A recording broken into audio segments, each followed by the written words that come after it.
Hello, Tural ma'am. Hi, Saurabh.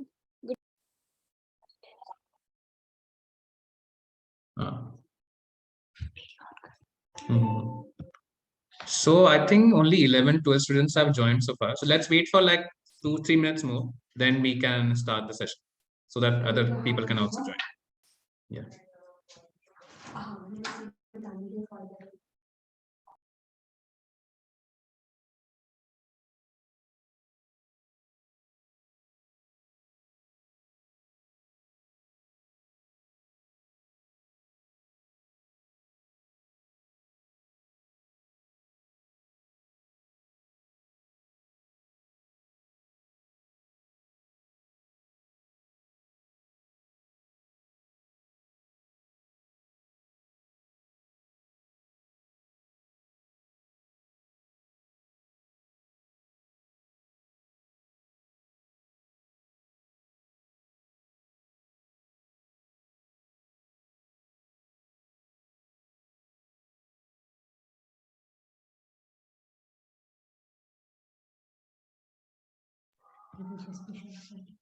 Hmm.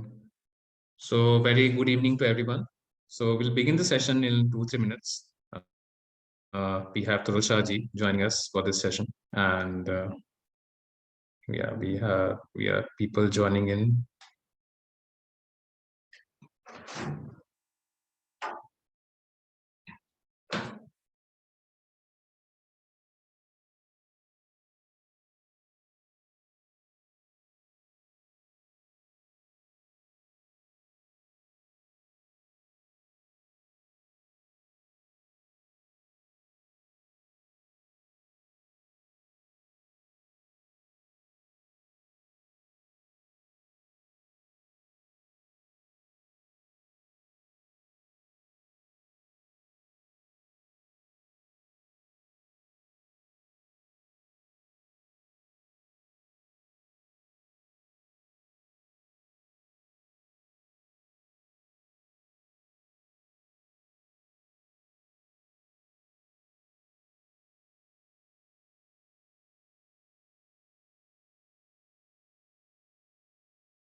How many is it?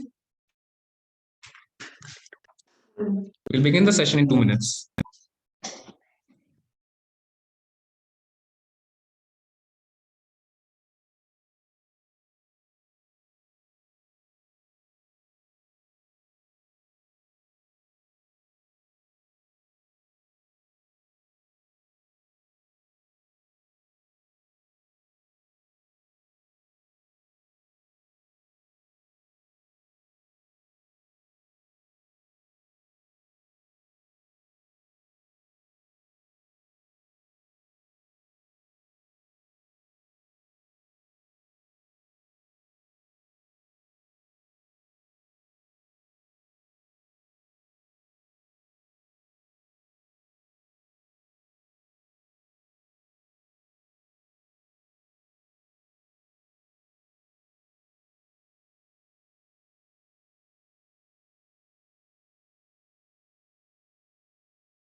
I think let's start the session. Good evening and namaste to everyone who is joining our session on 21st century skills for students. So Rishihood is India's first impact university. Also, we feel it's important to engage and interact with the most important stakeholder of the education ecosystem, that is the students, who can create a long-lasting impact on society and bring solutions to the global problems. In today's rapidly changing world, student needs to have 21st century skills to succeed in their personal and professional lives. These skills go beyond traditional academic knowledge and include a combination of critical thinking, problem solving, creativity, communication, collaboration, digital literacy, and adaptability. We hope all the participants will gain some important insight on the 21st century skills session. Let me introduce to our guest speaker, Tural Shahji. Tural Shahji is a former investment banker and MBA in finance. She is the school leader and principal of Dominic Group of Education Institution, a K-10 education institution in Hyderabad. She believes in teaching by understanding the individual mindsets and capacities of the learners of her schools. She has worked with over 2,000 children and coached, trained, and mentored about 500 teachers so far. Recognizing that children need an open platform to voice their ideas, thoughts, feelings about a particular topic, she founded Drishya in 2018. Drishya is a widely accessible program inculcating the habit of questioning, self explanation, and creativity. She has contributed immensely for the children from marginalized communities in the field of education and revived a couple of schools in Hyderabad. Empowering the children by providing an opportunity for autonomy, creation, experimentation, and flexibility is what is passionate about. A very warm welcome to you, ma'am. So there are some ground rules before proceeding ahead with the session. So first of all, please don't turn on your mic before. Uh, please don't turn on your mic so that it doesn't interrupt with while the speaker is speaking. And second of all the questions will be taken in the end during the question and answer session round. You can put your question in the chat box. I will be personally critic them for the speaker to avoid any kind of confusion. Without taking any further time, I will ask Turul Shaji to take the session forward. Over to you, ma'am. Thank you, Saurabh, for the warm welcome and your kind words. And I welcome all the children here today. I believe you all are high school, sorry, you all are high school students in the grades of 9th, 10th, or maybe 11th and 12th also. So a warm welcome to all of you. And this is a topic which is very interesting for me because as Saurabh introduced me to you about what I do. So Drishya is all about 21st century skills. So this is a topic which is very close to my heart, and I call myself a new age educator, where all these skills I see to it are imbibed by the students when I do this course. So let me share my screen. I hope you all can see my screen. And please feel free to add your comments. Not necessarily you can add your questions, but you can please add your comments also as and when we go by. And the team here of Rishihood University can take in and keep updating me on that. I love to have interaction with students, but as we are having a webinar format here, it should not stop us from interacting. So let your comments keep coming in. Let your questions keep coming in. I will see to it that I address to all the question and comments as we go along. Okay, so let's get started. So we are here this evening to discuss about 21st century skills for all of you. So let's find out what is this about. Whenever we start something new, or whenever we learn something new, whether it's attending some program outside the school or some after school sessions or in school itself, have we ever asked our teachers or our facilitators or our coaches as to why we are learning this? What is the purpose of learning this? And where does it take us? So the right way of starting anything is to ask the question why, and also to ask the question, what is the purpose of learning whatever we are doing? So to go about this, if I would have to ask all of you, first of all, I'm sure all of you know or have heard what is 21st century skills, right? So why is everybody talking about it now?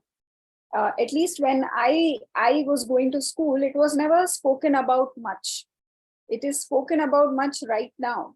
So have you ever wondered why everybody is suddenly talking about 21st century skills? Even though it existed, it must have existed a century ago, but it's coming into prominence now. Have you ever wondered why? Take a moment to think about it, and we will discuss.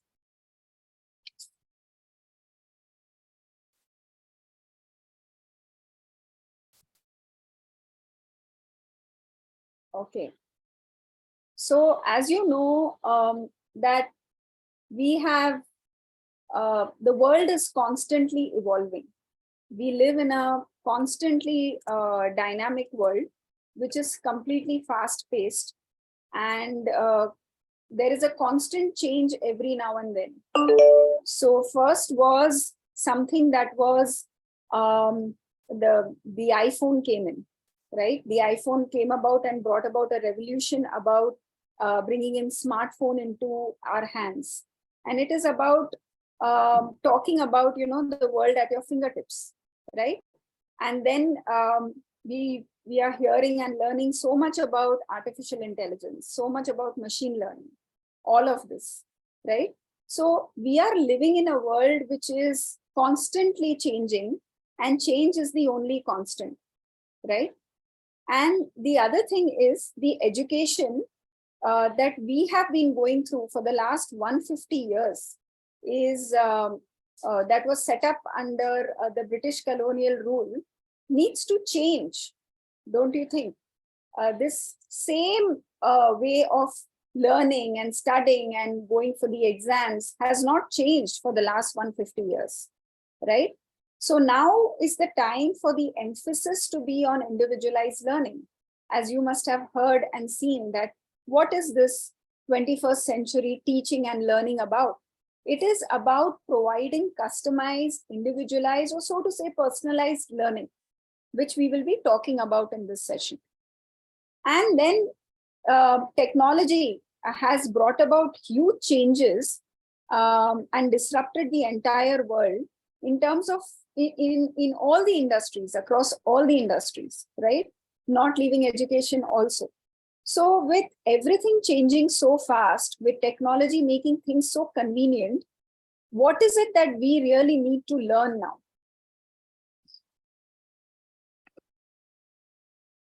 So if we have to compare the world between, bring about the comparison between what existed in the 19th century and the 21st century, have you ever thought or what have been the major changes? So in the 19th and the 20th century, we were basically dependent on content. Content and information was something that we were getting only from teachers, books, encyclopedia, and things like that. It was never accessible. We never got that. And that's why the emphasis was more on gaining knowledge. And you were tested more on knowledge. And if you had more knowledge, that is more information, you were considered to be very intelligent. Not leaving the fact that obviously there were skills back then also, like if we talk about skills of some hard skills like carpentry and drilling and stuff like that, making a building, those are also skills, right? So obviously taking that also into account, that comes from knowledge. Technology was not as much as it is right now. So back then, computers were used, but not in the 19th century, of course. It came in much later. And back then, it was concentrating only on one field. So if we are talking about one particular field, as in I will become a doctor. So in that field also, I have taken a particular kind of a specialization. But this again was in the 20th century. 19th century, they were just general doctors, right? And it was definitely, though there were many inventions like transportation, money came in, currency, all of this was in the 19th century. There were inventions back then, but it was not at the rate at which we are seeing right now. So what is it that, and the last one is, wherever we went, we had to be there present physically. So this was another thing that this couple of centuries ago, 19th and 20th, these were the common things. I mean, this is completely not a complete list. There could be more, but I just thought of this, which are the points relevant for today. So if we compare 19th to the 21st century, now the information is accessible, as we know, at our fingertips. We all have our devices and we just type it in Google and we get the information in terms of content, whether it is video or audio or even text, everything is available. And the emphasis is on now not so much on getting content and information, but it is to sieve through the right kind of content, which we'll be also covering in the kind of skills of ICT towards the end of this session. So getting a content, anybody can get it. But what kind of content are you looking at? And that is what the skills help you get that. So now as we see, if we compare, technology is growing, is evolving, and there is so much more to grow. We should be ready and adapt to everything that is coming our way. Because with, for example, I'm sure you must have heard of ChatGPT. With ChatGPT coming in, it has thrown all challenges open for educators, even for students. Students are very happy that something like this has come in. They can get all their work done through ChatGPT. And that is what all the policymakers and educators, teachers, professors are worried about. But that is something that we need to see how ChatGPT can be an enabler and is not the only thing to go by. To give you an analogy here, when calculator was invented, we didn't stop calculating, right? We still calculate. So where ChatGPT has come in, it's not that we will stop writing, even though whatever prompt we give into ChatGPT, it gives in everything to us. But that doesn't mean we will stop typing or stop writing in its first place, right? So we'll cover about that also in a bit. And now is the time for to be very agile and nimble to move from one specialization to another. So being a complete niche player in one particular segment, gone are the days for that. You should be able to move. This is the time where you can't say that I do only this. I'm just a vlogger, or I'm just a blogger, or I just look at content writing and things like that. When the time comes, one should be able to adapt to certain situations as and when it demands. So as I said, that we live in a fast, dynamic world. It becomes imperative that we keep moving and keep ourselves abreast with whatever is going on in our environment, first of all, and in the world. And to be very competitive, we really need to know, we need to have the first mover advantage in most of the things that we are doing. So for example, all these startups, we live in a startup world, right? So in the startup world, if these particular startups are not looking at growing themselves and being at the #1 position, they absolutely fail, right? And the amount of funding they get, that's a constant worry for them. As in, how will they use the funding? How will they get more funding? Will it be enough? Will it be sustainable? All of that.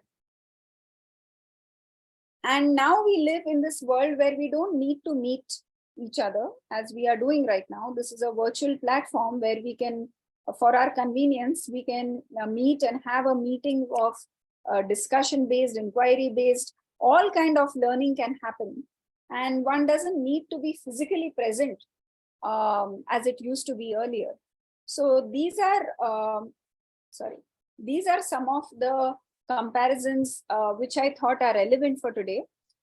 It's not exhaustive. We can go more in detail about this, but for now this is fine. So to give you an example, let's say there is a girl called Manisha who has just got an internship in the summer job in the field of her interest, and then her manager comes, and this is the first day of her job.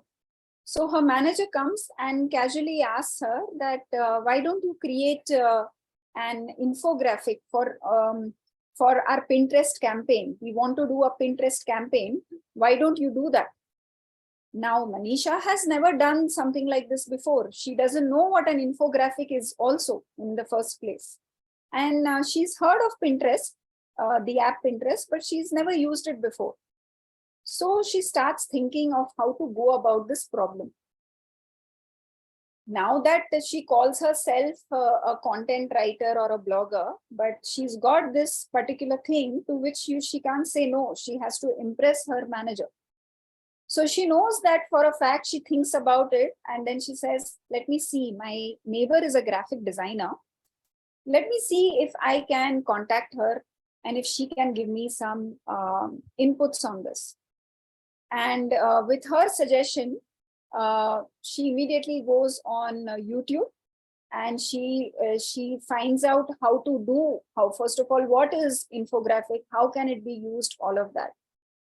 And then she researches and she does some searches to get some optimal pin sizes, and then explores data for Pinterest best practices of how to do campaign, and some strategies she looks for search optimization.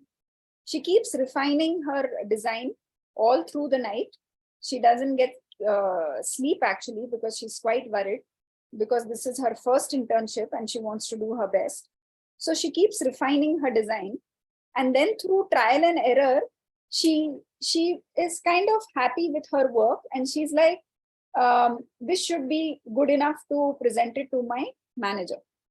So this was a small case study which I wanted to talk about, where this clearly shows that 21st century is all about soft skills, is all about your competencies to basically see that, you need not have knowledge, you need not have the right content, okay?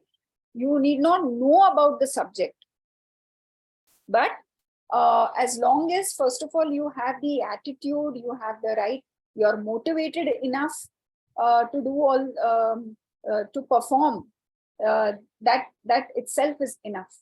So here we saw that when she is trying to contact her neighbor, her social skills are used, as in, how do I bring in the best? What should I do? What should I do so that, I present my best? Can you please help me? So she's not shying away from asking for help. Asking for help is a very brave thing to do.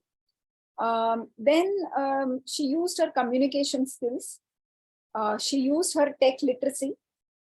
She used her creativity to make an infographic, because you need to be creative there. And she actually solved the problem of going about doing trial and error and finding out the way to do her best to present the best, right? So these are the ways, and also she was independently doing it. And she, some of her research skills also came into this being. So what I'm trying to say here is that 21st century skills is all about this. It's all about, first of all, bringing your focus into your work and bringing in all these skills of communication, creativity, collaboration, which I'm sure you've heard about it, right? So we'll discuss that. Now, what does 21st century learning entail? It is basically, education is no longer about content. It is far-fetched from that. It is actually moving away from content now. It is about understanding and interpreting the content that you are reading. You need not, gone are the days for rote memorization, where we as students back in the day used to study only the question answers, for example, that were given by our teacher, written on the blackboard, and we used to write it down, and the same question answer was even asked in the exam. So there what was tested was absolute nothing but memory. So here it's no longer about content. So teachers and students, first of all, teachers don't consider themselves as teachers. They consider themselves as facilitators, guide, or coaches, where they are there just to help them out and to guide them on the in the right direction, to put them on the right track. Gone are the days where teacher is put on the pedestal and everybody gets to know only from them, right? Teachers get to know a lot from students also. So that is where teachers' growth mindset comes into being, you know, that I am a teacher, I am here to learn from all of you here, right? So that is what is about 21st century learning. And assessments are not the only way to check a student's performance. There are many other ways of doing this, we all know. It is by way of projects, it is by way of assignments, it is by way of student-led conferences, it is by way of round square or MUN, where you display whatever knowledge that you have gained and how you are collecting all the relevant information, synthesizing that and presenting that, right? So we'll be covering the synthesis part and the critical thinking also. And to maximize our effectiveness of learning, we are going into something which is going to be very convenient for us, which is called hybrid learning. So in hybrid learning, there are certain things where you require your teacher to be there, that or your friends to be around. That is when you are doing discussion-based learning and teaching. So when there is some kind of discussion that is going on, it's not something that you would do in isolation, right?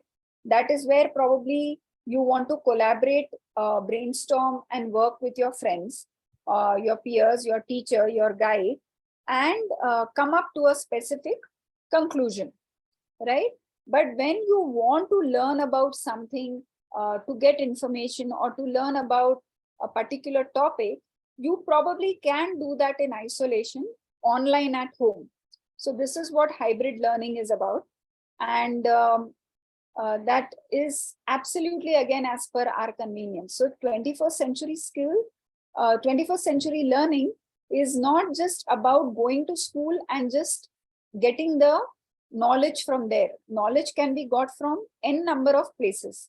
You all must have heard of Udemy, Coursera, all these platforms that are there where they offer asynchronous courses on any topic that you want. And these topics, they are, first of all, some of them were absolutely free of cost.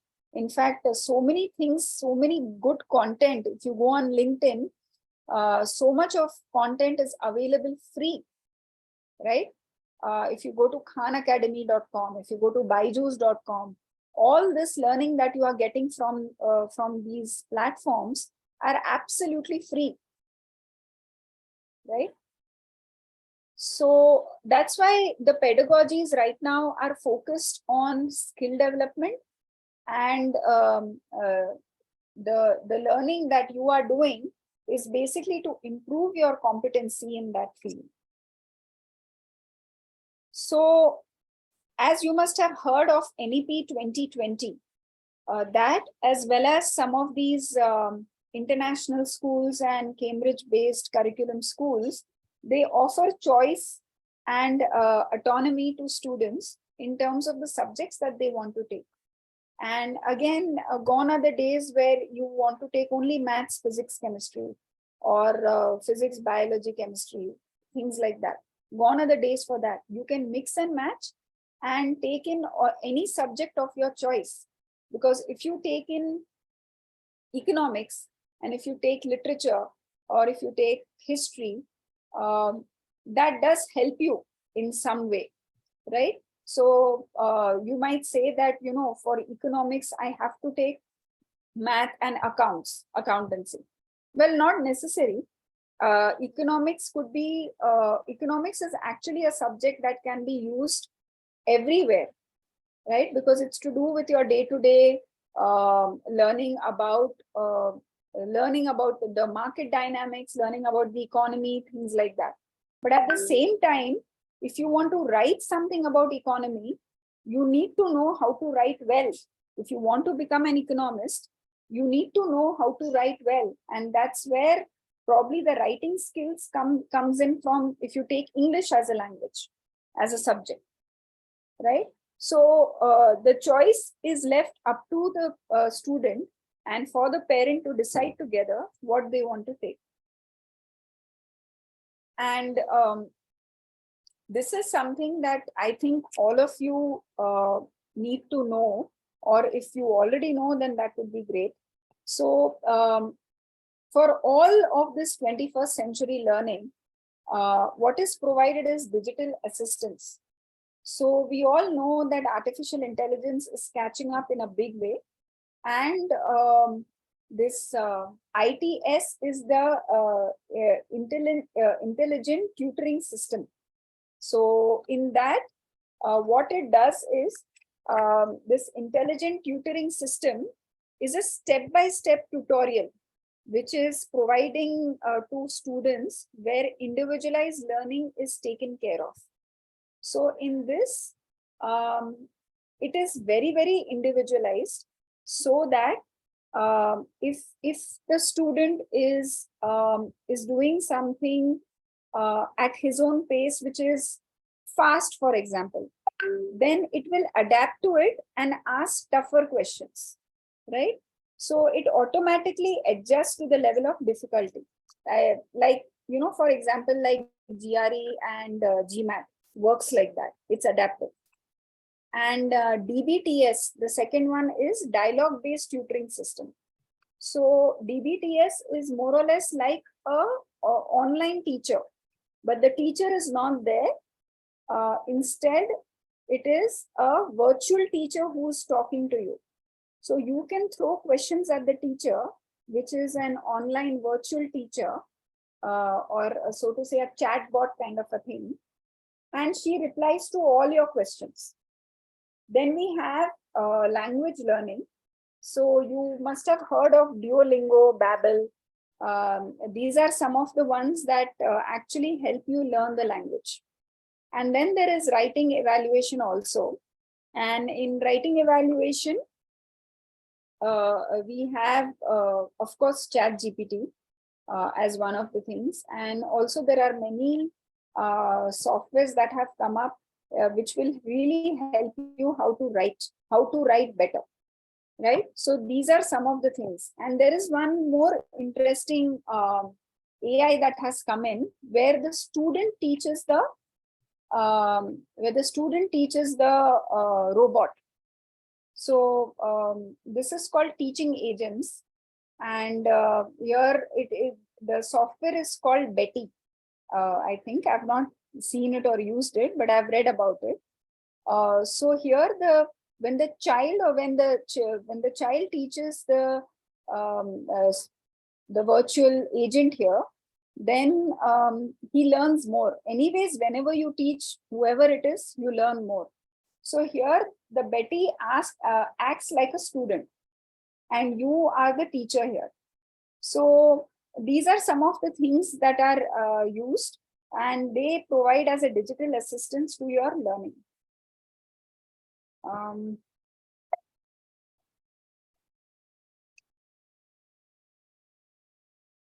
Yeah. And then the next one is character development. So in this, what we are talking about is the holistic development of the child. It's not just how is he doing it academic wise, how is he his overall personality is what we are looking at, right? So it is not just about scoring and doing well, but we are looking at very, very soft skills like leadership qualities. We are looking at decision making.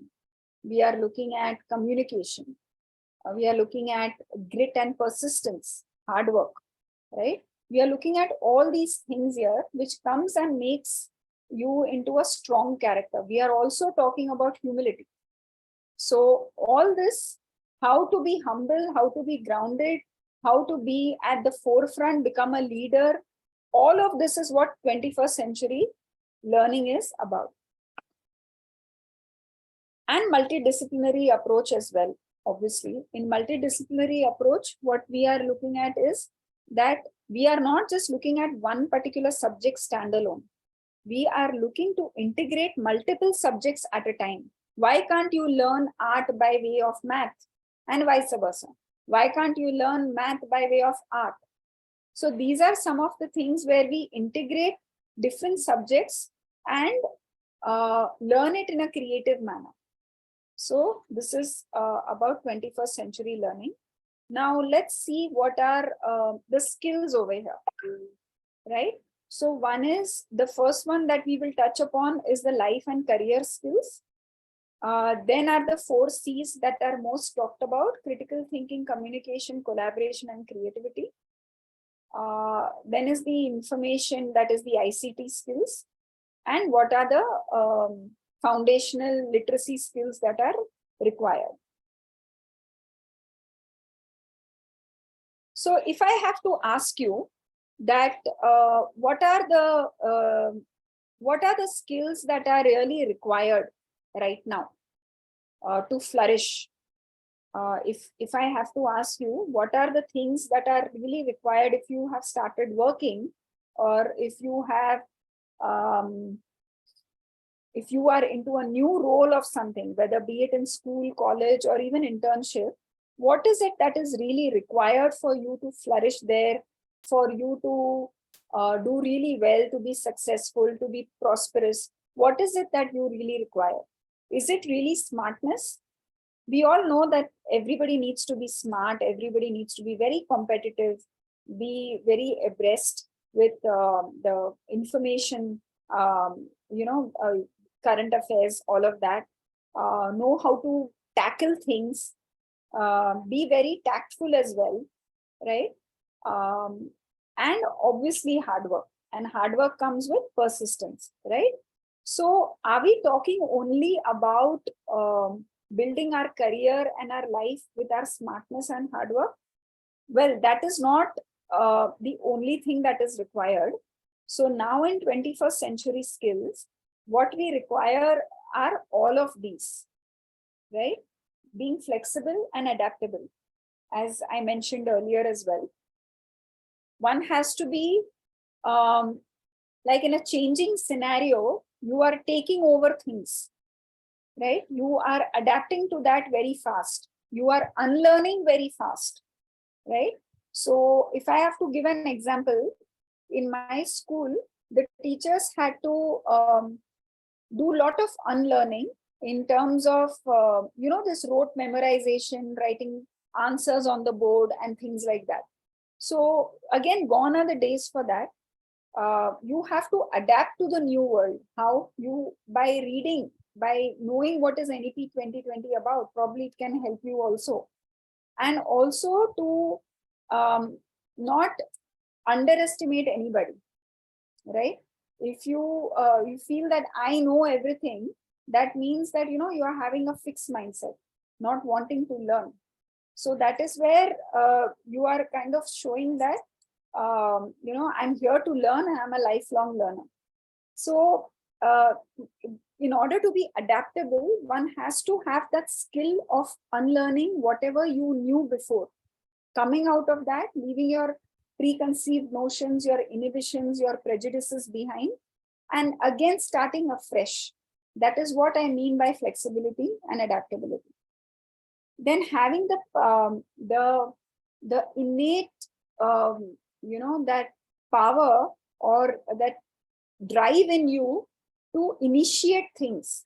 That if nobody is doing it, is fine. I will do it. I will start. No problem. Right?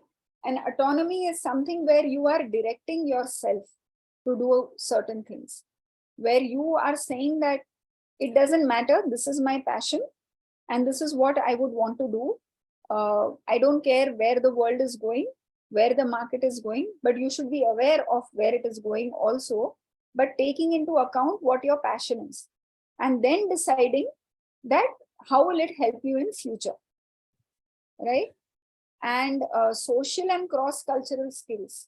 So one needs to have the social and cross-cultural skills. For example, if you are in a company, or if you are in a team, a college team of yours, or in your school team, doesn't matter, some team, okay, you have to ensure that you are surrounded by people who are more capable than you, who are more probably have more abilities than you, who are much more smarter than you, because it is with their inspiration that you would want to do more. You should not be in a company where it is something like where you don't have much scope of learning. There should be somebody in your team where there is constant learning for you. So this is where leadership, you can build your leadership skills. You can get inspired, right? And and also what we are talking here is having a diverse group. So probably this would happen when you probably go to college or when you start your internship. You meet different people. You know how to interact with them. You know what to talk to them because they are all from different cultures, right? So all of that. And inspiration basically comes when you know that you have communicated your vision or your goal. You become a manager, or you're leading your football team, for example. Doesn't matter. Whichever team you are in, how are you communicating the vision or the goal of your team to your team members should be very inspirational, should be very effectively communicated, and that's where your leadership skills comes into being. So that is where I speak about inspirational. And if you are doing that in a good way and in the right manner, then you will be productive, as long as you are very focused. You are using efficient means of completing that work, right? So that's again, by doing all of this, you know that you are taking ownership, you are driving things forward, and you are owning up things on your own, and that makes you responsible. So this is what is, back in the day, we were just like, okay, मेरा बच्चा smart है, मेरा बच्चा बहुत hard work करता है. That is not enough. So these are the things that you need to take stock of, be aware of it, and also be very, very, very aware of everything that you are doing. Every decision that you make should be yours, but it can be in consultation with your teachers, your parents, your role models, right? You can identify your role model right now. You can see who could perhaps be my role model at this point of time, or who can be my mentor. Having a mentor is very important. A mentor can be your older sibling. It could be your uncle, aunt, anybody. It could be your teacher, your parent also, right? So now talking about, talking about the second segment, which is about the 4 C's, is learning and innovation skills. So here we'll talk about critical thinking and creativity. So critical thinking is like a buzzword. Okay, everybody is talking a lot about critical thinking, right? Now, what is critical thinking? I would like to say or talk about critical thinking by quoting this quote. It's like, I would rather have questions that can't be answered than have answers that can't be questioned. Okay, so what I'm trying to say here is that asking questions and the skill of asking questions is more important than getting answers to those questions, right? Sometimes just being with that question is also enough, because you're constantly pondering on that question. And that is what all these scientists, right? Isaac Newton, Einstein, they got their answers probably just before they died. And some died even without getting answers. So it is not necessary that you get answers for every question that you have. Sometimes, in fact, most of the times, it's very important that you leave yourself with questions. Now, that doesn't mean that, you know, when your teacher is asking you a question and you quote this and you say that, ma'am, we had attended a webinar on 21st century skills, and that is what the speaker was talking about, that we should leave ourselves with questions not being answered. I don't mean that way. Okay.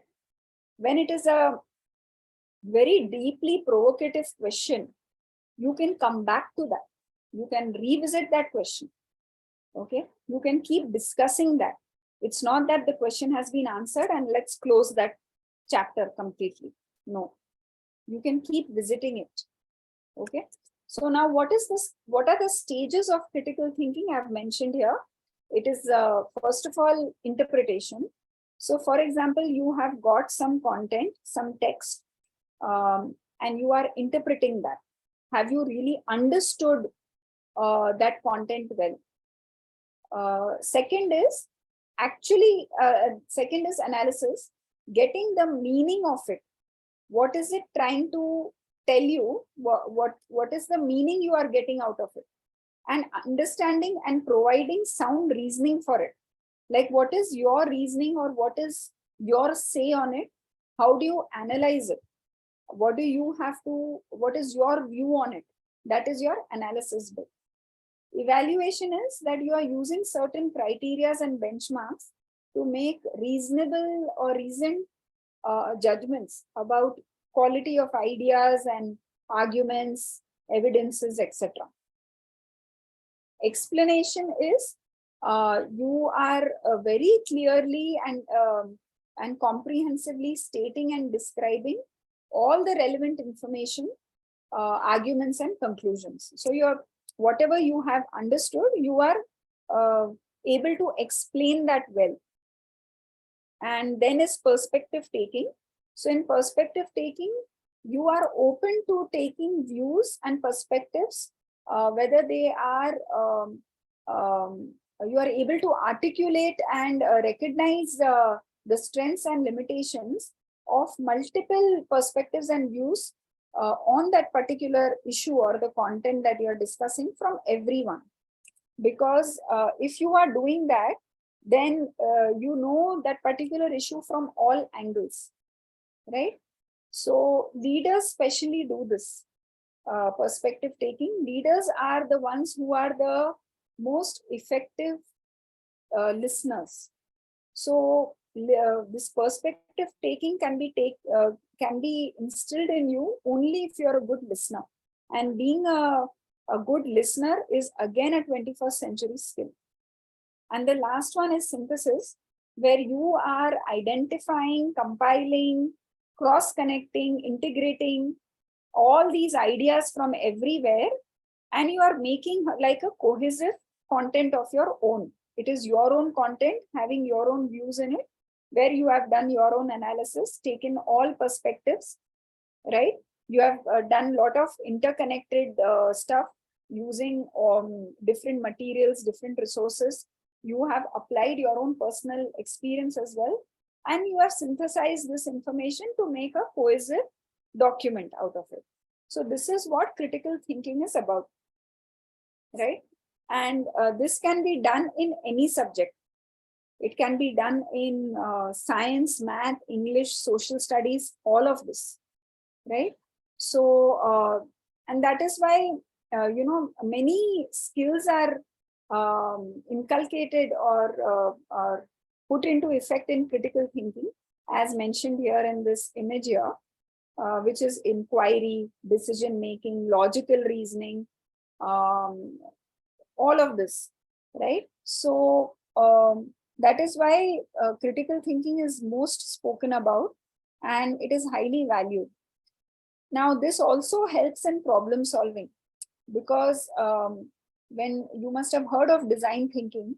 Now, when we are talking about creativity, creativity is about presenting your work which is original and which is something new and something that you have done on your own, where you have invented something, right? That is what creativity is. And that is what design thinking also does, right? So design thinking is looking at a problem, first of all, empathizing with the situation, and then analyzing that information, and then again thinking of a problem together, collaborating and thinking of the solution, probable solution to the problem, and then coming up with a solution with a prototype. So that's what many schools are doing, design thinking, and that's where your critical thinking and creativity comes in. The third one is communication. As I said in the earlier slide also, that communication is something leaders have to be good communicators. Each of you is a leader here. Okay, if you consider yourself as a leader from today itself, right, you have to know how to articulate your thoughts, how to articulate your ideas, views, opinions very clearly in the way you want to. It can be by way of writing blogs, it can be by way of making a video out of it, or by way of a podcast. It could be by way of drawing. These days, many people are doing doodling, by way of visual art, right? How do you communicate? And how is the communication going clear to every team member of yours? That's what matters. Lastly, the 4C is collaboration. We all know that we don't live in isolation. To work with anybody and everybody in the team is something that we all should know how to work that out with ourselves, right? These are some of the collaborative tools that are available online. I'm sure some of you must have heard at least one of them, or they are all very common and popular. So Flipgrid actually is, I have used Flipgrid, and it helps learners across ages to find their voices, share their voices. It's basically sharing. It's an open platform where, you talk about a topic and everybody puts in their views. So you are hearing diverse views and voices of each other. And this is used by graduates, PhDs, everybody, like millions of them all around the world.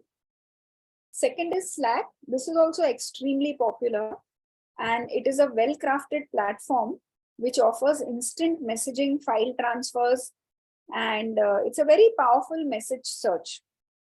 And the next one is Asana.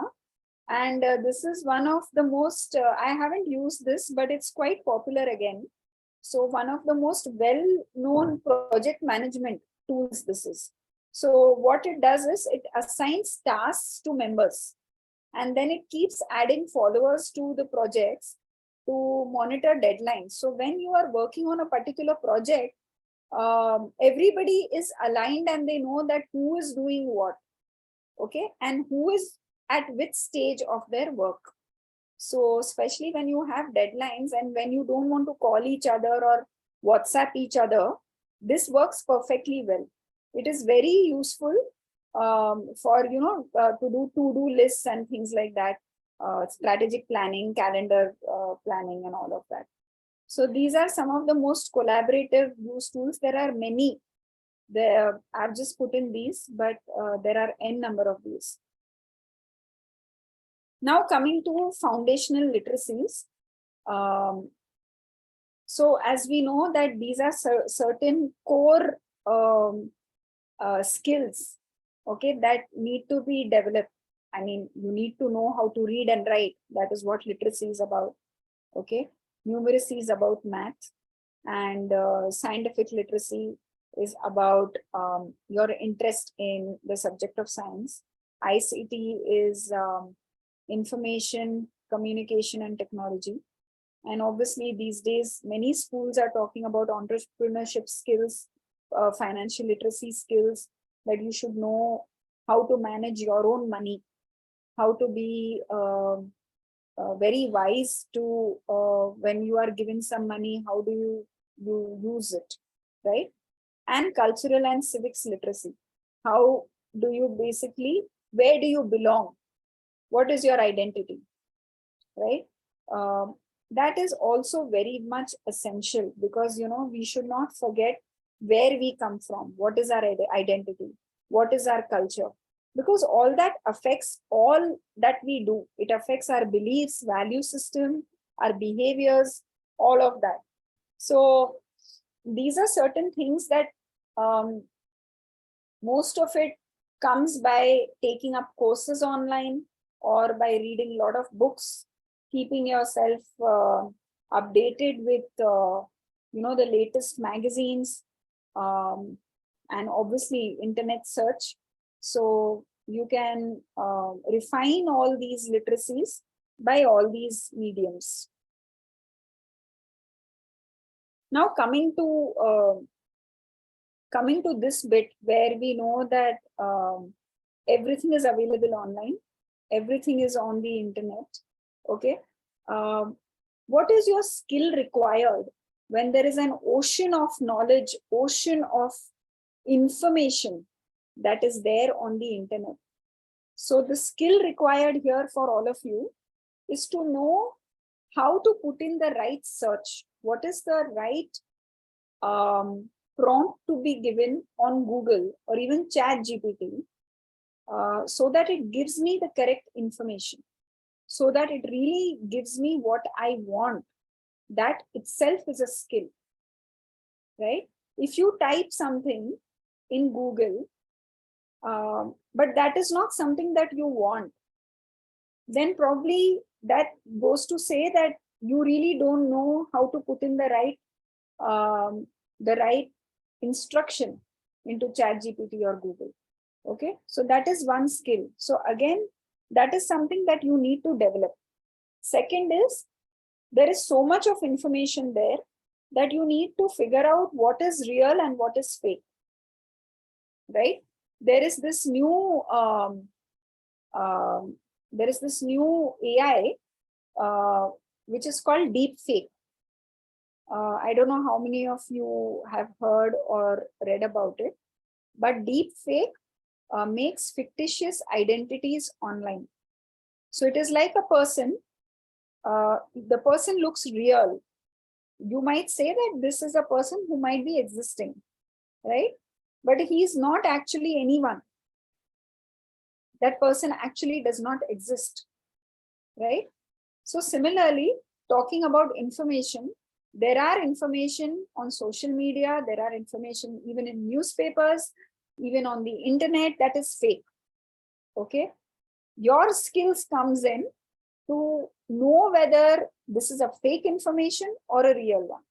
So that is what this particular skill talks about. You should be able to do that. Second is accessing information accurately and creatively to solve the problem. So here, as I said before, that you should, one should know that where can I get this information, first of all? Where should I go to get this particular content? And how do I apply it creatively? Yeah, so that's again another skill. It's not that you need to know everything. but there is a lot of research involved here, right? And that is what research skills are about. So it's all about practice. It all boils down to practice only. The more you practice into certain thing, the more you have the knack of it, right? Third is understanding how media messages are constructed and for what purposes and using which tools. Yes. So media, you basically should know that this is a particular information that has come to me. Either I'm reading a newspaper, so I am seeing it, or it is there on my social media, or I'm just seeing it on the net somewhere. Okay. For you to assess this media is come up for what reason, what is the purpose of it? Is it an advertised information for which they are promoting it to me, or is it like a genuine information? Why is it that they are promoting a certain thing to me? What is the reason for it? Just accepting whatever comes your way is probably the foolish way of dealing with the thing. But why is it coming to me? Why is it coming to me now? What could be the reason for it? Is for you to assess, right? Then next one is examining how individuals interpret messages differently, how values and points of view are included and excluded, and how media can influence behaviors and beliefs. This is similar to what I just said. So what is it that, suppose you have got a message, how are you taking it? How are you interpreting that message? First of all, are you really taking in everything that needs to be known, or you are taking only certain amount of information there, right? So are you including everything? Are you excluding or not considering anything? All that really influences your interpretation for that particular message. And obviously, how to use technology and all these a plethora of AI tools that are available right now appropriately, so that obviously that cyber bully and all that is also not taken into consideration. You are not part of that, and also that you are using this effectively. So this is what information media and technology skills are about. So I would like to say here that the future actually doesn't belong to those who can solve lower level or simpler problems or repetitive tasks. Gone are the days for that, because we have chatbots, we have AI to do that. It actually belongs to those who can think abstract in larger system, and then more importantly can contextualize it and articulate it extensively well, and then iterate it over for perfection. So that is when, when we are saying that everything AI is doing, everything AI is doing, right? Everything is getting automated, redundant jobs will have no place in the market, right? So what is it for us? What should we prepare ourselves for, right? So it is to do all these things for which AI is not capable of. And I'll come to that in a bit. So the future of jobs, again, I want to reiterate here, is about providing, shouldn't be about providing answers, but it is about asking the right questions. So what I'm trying to say here is the whole world will be taken over by AI, but we are not saying that AI probably will manage all of us. Okay, AI is not going to take over us. AI can make things easier for us, but there is an incapacity for AI, and this incapacity is to stimulate wide range of intelligences. So AI has its disadvantages right now. It has limited understanding of the nature and complexity of the intelligence itself. So what it is doing right now, it is just taking in the intelligence that is brain based. Okay, and therefore it is readily relocated to hardware software kind of a thing, right? But AI has not taken into consideration other ranges of human intelligences, such as common sense, such as emotions, such as irrational thoughts, such as critical thinking, cognition, you know. So all these things, AI has not taken it over yet. We don't know with Elon Musk and all these people, OpenAI and such companies coming about, what will happen. But at least that has not come in. It's not surprising the way that and the rate at which that can also be taken over. But for now, it is completely brain based. So that is why what we need to focus here is that we need to question ourselves more. We need to be more mindful about what we are doing and think out of the box. Think really abstract. Apply the same concept into different situations. You know, apply critical thinking. Learn how to talk to people. Learn how to mingle with everybody. You know, and not do very simple level things and say that, oh, I've achieved so much.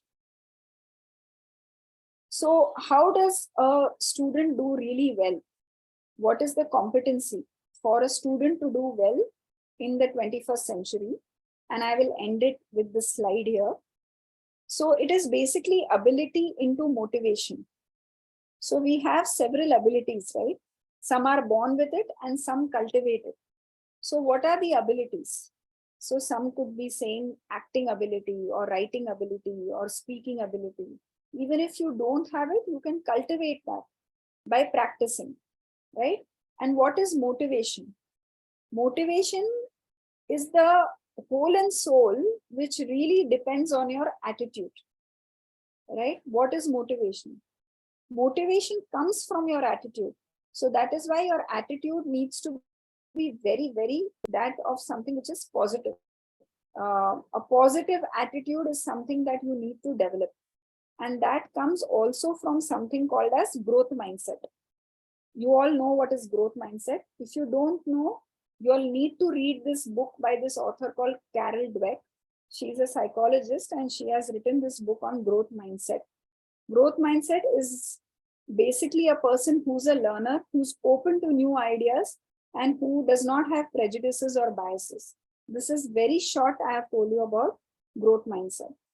Motivation also depends upon the attitude of the person who's very curious, very the kinds who wants to be learner, a very humble and a grateful person. So once you have this kind of an attitude, you automatically are motivated to do things. You don't need a carrot and stick method, which is an extrinsic type of motivation for you to be driven. Scientists have done various research on motivation, and they say that the one which is most applicable is the intrinsic type of motivation, right? How do you, without any incentive, how do you make yourself to do things? How do you really encourage yourself to do things? So these are the three things which are drivers for intrinsic motivation. One is autonomy, one is mastery, and one is purpose. So autonomy is the urge to self-direct yourself. Mastery is something where you have the desire to become better and better in a subject that matters to you. And purpose is the yearning to do what you are doing in service of something which is larger than yourself, right? So these are the three intrinsic motivators which really drives you to do things, right? Last but not the least is mindfulness is something that has to be there in your schedule. It can be by way of meditation, it can be by way of journaling, it can be by way of writing, but mindfulness is a skill. And the most, if you have to ask me what is the most important skill to be developed in 21st century skill, it is mindfulness. I have not mentioned this earlier because I wanted to bring it to the last to make an impact and tell you that this is extremely important, because you know what you are going through. First of all, what are your feelings and how do you tackle with it? Recognizing and labeling your emotions is extremely important. Every day after you go home, your day is almost over. Before you go to bed, if you are journaling, if you are writing down your reflections, it helps you navigate yourself better. How do I make myself better the next day? What went really well for me? What really didn't go well for me? And what could be the reason for that? All this comes with journaling and writing your reflections. And obviously, meditation helps you with focusing and also to regulate yourself, regulate your thoughts, because it's not about multitasking or going very fast on things, right? How you are managing yourself, how you are focusing on a particular thing and doing it perfectly, that is what meditation teaches you. So with this, I would like to end my session here on 21st century skills and competencies that the students of 21st century 21st century need to develop. And if you have any questions, I'm happy to take. Saurabh, any questions? Thank you so much, Purusha. If anyone has any question, please put it on the chat box. So a person is asking, ma'am, what do you mean by innovation in terms of 21st century skills? Okay. So, see, innovation in 21st century skill is something which I said about design thinking. Now, taking talking from the student point of view, right? That is something that, you know, you would innovation. Let's not mix innovation with creativity, because innovation is something that you have come up on your own. It is original and you have invented something that didn't exist before. Okay, so you look at a problem, you know, that is what this community-based teaching is all about. Teaching and learning is about. You go to your community, you go to a certain village, you see what the problem is. You see that, you know, all these government children, they in villages, they will list down at least 25 problems to you. Okay, now which problem they would like to cater, or which problem that really is really problematic for them. Okay, what are the things that they could do about to reduce that problem or to do away with that problem completely? How do you come across, how do you work on that problem? Okay, so first of all, you should be very vocal about that problem. So that's where your communication skills comes into being. Second is your creativity. You know, how do we tackle this? How do we make a model or a prototype where this problem can be resolved completely? Okay, so that's where your innovation comes. And obviously you're not working alone. You want people in your team, like, you know, one of your peers is very good in math. He could probably work out the math bits for you. And there is a person who speaks really well, who articulates very well. So she can do the presentation bit of it. So you have everybody, you're collaborating with everyone, tasks are assigned to everyone, and you come up with an innovative solution to this particular problem, which is actually a real life problem. So that's where your innovation bit comes in. Thank you, ma'am. Yeah, so the second question is from Siraj G. Sheikh, and he is asking, what are the career options for students who are not very good in academics in 21st century? What can be their career options be? No, I mean, this is not a question. See, it is not that, again, gone are the days where we see the market trend and then we decide what is where we fit. It should be the other way around. What are you good in? And where can you make a difference? So this question should not be asked, first of all, according to me, because first of all, you need to find your ikigai. If you've not read that book, please read it, because it talks about your passion, how to find out what you are passionate about. And that again comes with mindfulness. You will find your way in your career. Okay, now my example, I didn't know what I was interested in as a child. Okay, I didn't know, because only 3 streams of college that was available back then was art, commerce, and science. I knew that I didn't want to do science, and arts was something which was sounded very boring, right? So I took up finance. It was out of elimination. But then I realized that finance is not something that I am interested in. And finance field is always booming. I mean, other than the markets are always up and down. Okay. Markets are always never up or never down. It's a dynamic thing, right? But that was something that I realized, being almost for 8 years in that field, and everybody taking finance. I went along. I also took up finance, thinking that, this is probably a good career option. There are so many banks coming up, and there is a lot of money to be made, right? But I never asked myself, what is my interest? Am I really fitting in there? So it should be the other way around. You find out what you are interested in. If you are interested in football also, or cricket also, you should really do well in that. You should go in for matches, tournaments. You should have a really good coach and a mentor to help you with your training and your practices, right? So let's not go with what is the right option these days, what is going on. That is probably not the right way of going about this. Thank you, ma'am.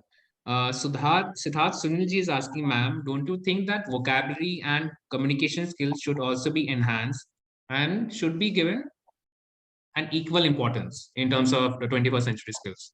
Yeah. Of course, that comes, if you remember, I'll go back to this slide. Let me go back. Yeah. So, this bit, the literacy bit, okay, that covers vocabulary, that covers writing. So very much it has to be developed. Now you will ask me, ChatGPT is already doing all that. Why do we need that? But again, how do you know ChatGPT is writing what you want? Right? That, see, whatever you have written, okay, first of all, you have to write it yourself. You can get some corrections done by ChatGPT, but you can't ask the whole thing to be written by ChatGPT, no? Then you won't know what is right and what is wrong in your writing. So, first of all, you should know how to write well, so that you can judge whatever ChatGPT has given you. Is it really applicable? Can I really use that? So you have to have that knack of writing well and using good vocabulary. Yes, and that comes in this bit. Yes, ma'am. So we'll take last 2 questions. One question is from Manthan Harsheji. So he's asking, I'm not able to understand the question. He's asking, ma'am, as you said, the present world is very fast paced, but don't you think that the people are not understanding the lessons properly in the online interaction? Okay. Online. They are not understanding the lessons properly online. See, that is what, see, everything is not online, no, anymore. I'm talking about hybrid.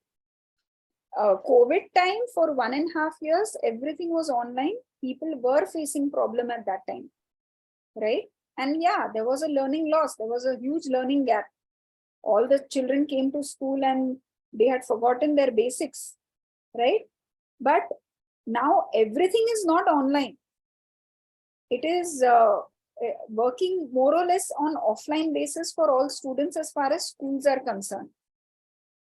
But whatever happens online is basically mostly asynchronous, where courses are provided by all this Coursera, Udemy, and the likes, right? So that also is individualized, simply because you can take it whenever you want. And actually, these courses are also very, very interactive, because the amount of money you pay for it, they do respond to your questions if you have.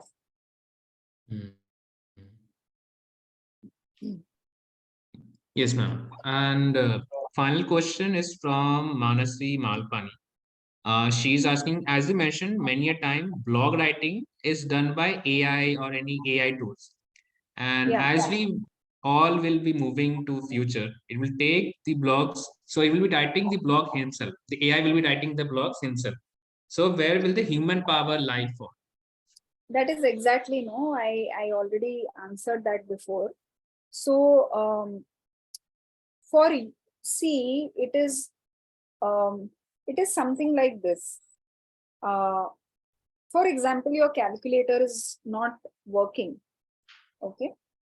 But you will tell me calculators are on the phone also, on the computer also. Okay. Forget all that. Basically, just imagine, just take into consideration some calculator is not working. Okay. Don't you think you would be helpless?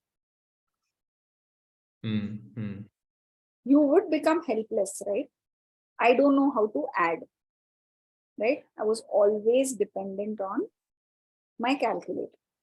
Similarly, here, when you don't know how to write itself, when you know that these AI systems are there, why should I learn how to write? But for you to assess whether it is good piece of writing or not, you have to know how to write. You have to have that vocabulary. You have to know what is the writing style, what is the tone of your writing. All of that, you should be well versed with it, so that technology doesn't fool you, right? You don't want to be fooled by the technology. And in ChatGPT, you really need to have the skill of putting in the right prompt also, because if you enter that same prompt again and again, it will give you different answers. With that same prompt, it will give you different answers. So you can see which answers are the best. Okay, that you have to decide. Nobody else will decide that for you. And how will you decide? Only if you are writing well, right? Only you, if you have that knack of writing well, because you have read so many blogs and written so many blogs or whatever, you have that knack of recognizing which one is good, which one is not so good. So you have to be good. You can't be dependent. If your younger brother or sister comes to you and say that bhaiya or didi, please mujhe sikhaiye multiplication kaise karte hain, you can't say use the calculator, right? You will actually show him how to do multiplication, right? So we can't say that everything AI will do, everything is being done by them. Why should we know the basics? That is not the way to approach that.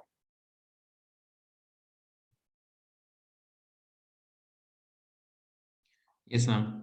So the last question is from Manthan Harsheji, and he's asking, ma'am, as you said, that assessment are not the only way to know students' performance. So don't you think that the students can improve their performance by writing more and more assessments, test, examination? They might get good at it in the longer run. I didn't understand. So Manthanji is asking, assessment are not the only way to know students' performance, but don't you think that the students can improve their performance by writing more and more assessment, test, examination? They might get good at it in the No, Manthan, no. I think you didn't get what I was saying. assessments are not the only way, I said, to know how the students are doing, right? There are other ways. See, assessments, you are testing what? You are testing only their writing ability, right? But some children are not very good with writing. They make lot of spelling mistakes, okay? But they know the concept very well. They want to speak more, right? So when, for example, in schools and colleges, there are exhibitions where parents are called, where guests are called, right? And children, they stand up with their prototypes or with their models and experiments to explain a concept, right? So there you are testing how vocal the child is, how well the child is articulating whatever concept that he has understood. That is also an assessment, right? Assessments are not only written. What I mean to say is that assessments by testing the students' performance cannot be done only by way of exams. It can be done by way of having student-led conferences, exhibitions, projects, how well the child is coming about doing the project on his own. You know, how is he approaching his project? Is he really lethargic? Does he not have the right attitude of doing it? Okay. Or is he really taking the initiative and getting all the people together to do it? And then he is expressing his knowledge on the subject. These are also a different way of knowing students' performance, right? So exams are not the only way, is what I wanted to say. So many schools are doing this, right? You must see now everything is project-based learning. You must have heard of that term also. Lot of projects, many schools are making children do.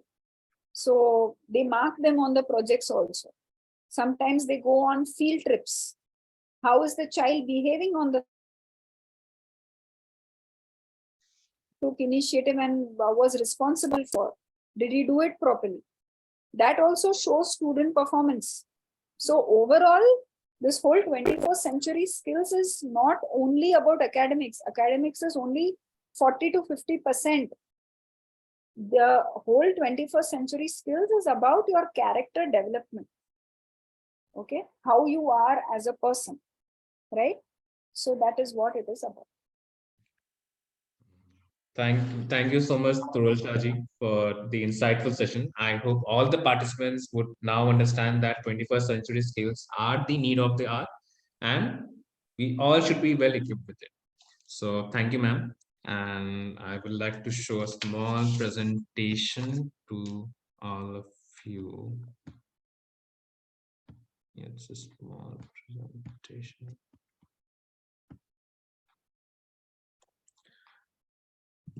So yeah, so normally a lot of parents and students ask, Sir Bhaiya, how we can approach career choices, like what are the steps we should take in order to make a career in terms of getting a good career choice. So normally I have jotted down around, normally there are 5 steps that you can consider of getting a good career choice. So normally step 1 is jot down your interest. So particular students should be knowing what kind of interest that they lie in. For example, if he or she is interested in sports, management, marketing, operations, or game design, or so-called if you are on communication design, fashion design. So obviously one should be knowing what kind of interest area that a student lies in. So that's step 1. Step 2 is identifying the study options. Is there any kind of program that is available in the market, in the university level, college level, or is there any academy which can give you any kind of courses? For example, is there any certificate course, diploma course, bachelor's course, master's course? In terms of, for example, if a student is interested in game design, is there any course which is available for bachelor's? Is there any course which is available for postgraduate? So obviously you need to identify which are the study options, and also in terms of what are the research on scope in the education market. Third step is obviously you need to find out what kind of colleges are there in terms of your interest. So normally there are 3 kind of colleges that are there in India. One is obviously the government college. central universities, state government universities. Second is your private universities, just like Rishi University. And third is a semi-government, which is a combination of government and a private collaboration. So obviously you have to look after what kind of colleges are there in your surrounded areas or any Delhi NCR region. Yeah, so that's step 3. Step 4 is discuss with the parents what kind, in terms of affordability, fees, accommodation cost, other options like what is the infrastructure of that particular university, what are the placement opportunities, internship opportunities, whether that university is able to provide global exposure in terms of exchange program, and what kind of faculty they have. Are they are from Ivy League institution? Are they are from IITs or IIMs? In terms of also you need to check out what kind of student and student teacher ratio is there in that university. So these are the things that needs to be considered. These are the filter that needs to be considered before choosing a college. And step 5 and the last step is obviously you need to go through the admission process. So each college, each university has a different kind of admission process. Some take your entrance examination, then you have a PI, GD round. Some universities are only there who taking an online entrance examination.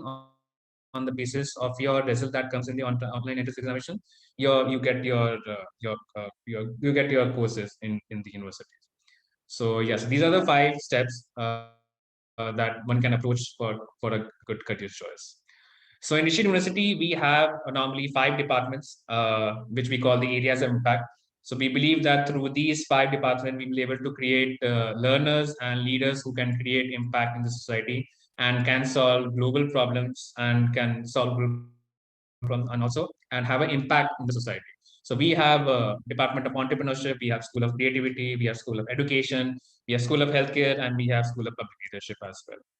So what kind of program that Rishi University offers? So we have categorized all the programs in 3 subcategories, which is social science and humanities, creativity, and healthcare.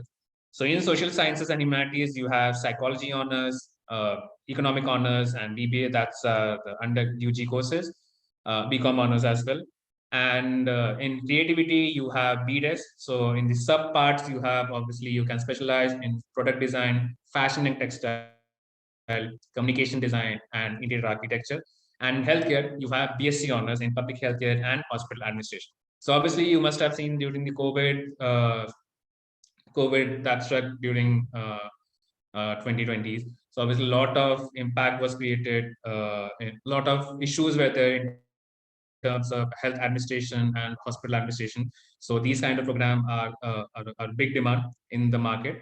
So yeah. So what's the Reshoot Catalyst program is all about? So normally whenever you apply for an application form in the Reshoot online application, so you get a Reshoot, you automatically get engaged to a Reshoot Catalyst program as well. So normally it helps in strengthening the profile of a particular student or applicant. So an applicant will get an access of around 5 to 6 webinars and counseling sessions. So you will be learning about how to crack a GD group discussion, how to crack a personal interview round, how to write an essay, what are kind of career options are there in a particular, for example, if you're interested in law, what kind of career options are there after you do BBA, LLB or BLLB? What is the difference? What is the difference between a career choice in BLLB and BBLLB? So you will we will get the experts who will discuss your interest and have a personal counseling session with you and can give you a good amount of guidance in terms of various opportunities which are there in the market, in terms of career, in terms of placement, in terms of internship opportunities, in terms of academics as well. What kind of courses are there after you complete your UG, whether you should do a PG, whether you should go into working in a startup or a MNC company. So these kind of counseling sessions will be there in this Reshoot Catalyst program. And the best part is if you apply for this Reshoot online application form, you automatically get this Reshoot Catalyst program added to your profile. So yeah, and also you get the access to all the opportunities which are there in terms of selection and scholarships. So what's the admission process of Reshoot University is all about? So normally there are 3 stages. One is obviously you have to fill the online application form. Then you go to the RSET exam. It's a small Reshoot scholarship aptitude test that we normally do. It's not a very tricky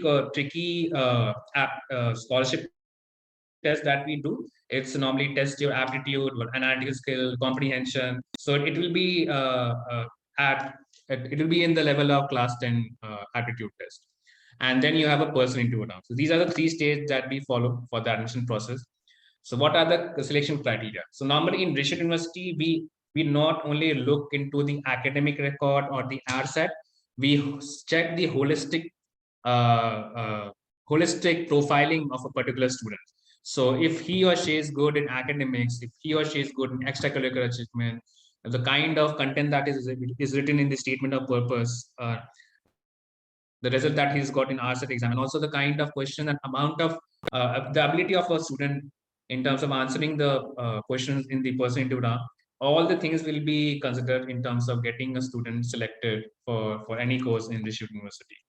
So if you are coming by in Sonipat, please do come in Rishit University. That's our campus. We're more than happy to welcome you in our Rishit University campus. And just drop a message, Anju Jaira, she's our career coach. And by the way, a small thing, we also have a personal counseling session that's happening on Tuesday, this Tuesday, 20th February, around 6:30 p.m. It's gonna be personal one-to-one interaction of student with the counselor. And obviously, it's a win-win situation. You don't have to pay anything. Not a single penny needs to be paid from your end. Any questions regarding career choices, any queries you have regarding which college needs to be, should I choose, what are the career options after PPA, any program in terms of social sciences, commerce, arts program, and what kind of life or what kind of career opportunities which are there if I do this program in terms of UG or a PG course. So I think Tanu will be sharing the link in the chat box. Please join in. It's a free of cost session that we are doing, especially for the students. And thank you so much, all of you, for joining Rishit University session. And thank you so much, Turalji. It's lovely. It's always lovely to interact with you. Thank you so much, ma'am. Thank you. Thank you.